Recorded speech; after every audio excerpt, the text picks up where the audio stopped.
au Sénat, c'est pas compliqué. Les Républicains sont majoritairement pour la réforme. Alors, à l'Assemblée nationale, c'est pas le cas. On a Pierre Cordier, député apparenté LR des Ardennes, qui est contre cette réforme. Tout à fait.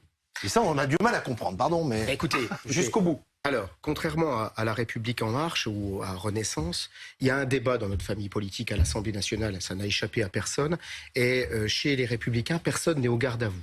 Donc, il ne vous a pas pendant échappé, des années, vous avez venez... défendu à droite la réforme à 65 ans. Je vais jusqu'au bout de mon idée. Il y a un débat au sein du groupe LR à l'Assemblée nationale, c'est vrai. En gros, 50-50, plus voilà, il y a quelques indécis où on ne sait pas trop, mais globalement, les pour, les contre, aujourd'hui, c'est 50-50. Aujourd'hui, et même la semaine prochaine, Elisabeth Borne n'aura pas de majorité sur ce texte. Vous êtes sûr? J'en suis certain. Ah, attendez, vous le signez là? Vous dites que jeudi prochain, il n'y a pas de majorité sur le texte? Non, je le dis. Amandine Atalaya, expliquez-nous pourquoi c'est si différent la droite au Sénat et la droite à l'Assemblée nationale. Parce qu'on a Pierre Cordier à côté de vous qui ne veut pas voter le texte. Au Sénat, ils vont quasiment tous voter le texte. Parce qu'il y a beaucoup de députés LR qui ont été élus dans des circonscriptions notamment populaires, où il y a des électeurs ou des circonscriptions assez rurales qui ne sont pas du tout favorables à cette réforme des retraites. Et donc on se retrouve à l'Assemblée nationale avec un groupe de 15 à 20 députés emmenés autour de... Encore plus, vous dites? Combien alors, vous diriez? Je l'estime ce matin entre 22 et 25. Ah oui, ça veut dire que le texte passe pas... C'est un chiffre qu'on n'entend pas trop. Mais ça veut dire en effet que dans ces cas-là, ça passe pas et que ça veut dire 49.3. Vous avez votre comptabilité, moi j'ai la mienne. 22-25, ouais. Et donc, c'est un groupe qui est emmené par Aurélien Pradier, notamment, dont on a entendu parler ces derniers temps, parce qu'Éric Ciotti l'a sorti de sa fonction de vice-présidence du Parti des Républicains. Et c'est le grand problème d'Emmanuel Macron, c'est que depuis le début, le gouvernement a fait beaucoup de concessions pour essayer de s'assurer qu'il aurait les votes de ses députés les Républicains.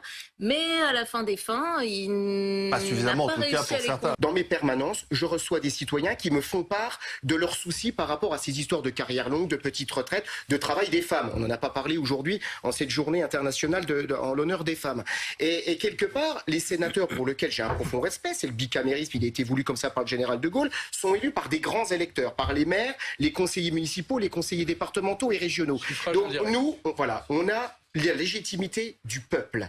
Et donc moi, quand je rencontre les gens dans mon département des Ardennes, je peux vous dire qu'il n'y a pas grand monde qui me dit « Allez-y, monsieur le député, on compte sur vous pour la réforme des retraites. » Parce que les gens chez moi, ils travaillent dur. Il n'y a pas que dans les Ardennes. Vous évoquiez ces 62 circonscriptions où on a été élu effectivement dans des zones rurales, etc. Mais pas que.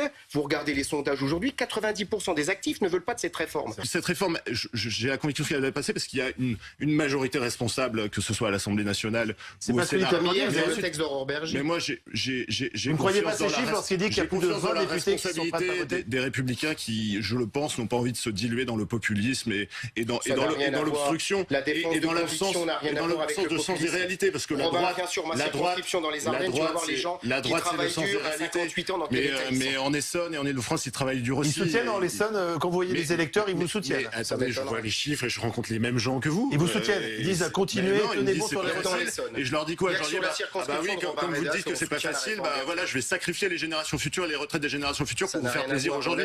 Moi, je regarde les prochaines générations. On est d'une génération d'élus plutôt nouvelle. Je regarde les prochaines générations. Comment vous allez résister aux pressions? Parce que là, elles vont être terribles. Je vais vous dire, il y a une pression effectivement sur les députés, les Républicains. Vous la sentez, vous? Qu'est-ce qu'on vous dit en fait, Monsieur Cordier? Comment ça exerce cette pression? Je vais vous répondre sur ce point. Simplement, il faut bien préciser aussi une chose.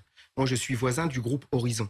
Il y a aussi Édouard Philippe. Il y a aussi des députés du groupe Horizon, voire même certains du Modem, voire même certains de Renaissance type Barbara Pompili et quelques autres qui ne sont pas particulièrement enthousiastes à voter cette réforme. Donc c'est vrai qu'il y a une pression sur les députés les Républicains. Et comment elle s'exerce pour qu'on comprenne? Écoutez, je vais vous citer une anecdote. J'étais dans un des salons de l'Assemblée nationale il y a quelques jours et je dis sous forme de clin d'œil, écoutez, si vous voulez, un ministre qui était présent que je ne citerai pas, si vous voulez que je vote la réforme, vous me donnerez 35 millions d'euros pour les Ardennes, j'en ai besoin parce que sur mon territoire, il y a de grosses difficultés. Vous m'intéressez, monsieur le député, m'a-t-on dit, en me courant légèrement après dans les salons de l'Assemblée nationale. Je peux vous dire qu'il y a aussi des parlementaires à qui on a fait des propositions sympathiques pour leur territoire, etc., pour essayer... en fait, on achète les voix, là. Écoutez, c'est ce qui... Ça vous fascine, vous. C'est ce qui se passe. Ça me sidère et ça me... C'est ce qui se passe. Ça me sidère et ça vous... Je vais vous dire, aucun député, les Républicains, j'espère, dans mon groupe, n'a accepté ce genre de chantage. Mais ça existe, ça. Non mais à partir du moment quand vous avez une majorité relative, comme c'est le cas, et qu'on dépose un texte aussi important sur les retraites, je suppose que vous avez dit ça sous forme de boutade. Députés, vous avez dit ça sous forme de boutade. Pas du tout. Ah, vous étiez sérieux? J'étais sérieux. Vous étiez prêt à vendre votre vote? Ah non, on lui a proposé. Oui, on me l'a proposé.